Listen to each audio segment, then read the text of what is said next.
Welcome to M365 Professional. Your Microsoft 365 business subscription includes productivity apps that are essential for your business. Let's look at how to access them.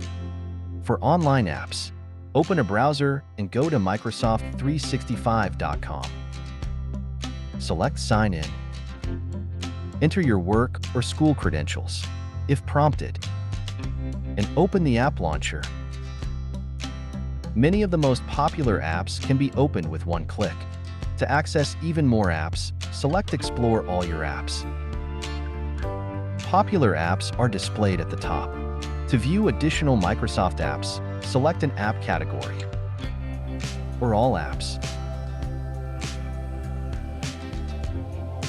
To access additional apps such as third-party apps, return to the previous page. Select Get More Apps and search for the app. If you prefer to install apps locally on your device, so they are available, whether you are online or not, select Install and More. Install Microsoft 365 apps. Install Office. Then open File. Microsoft 365 apps will then be installed on your device.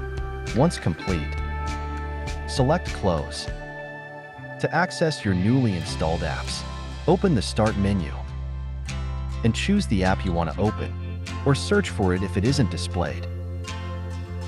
Thanks for watching. Don't forget to subscribe. M365 Professional. Check out more content here.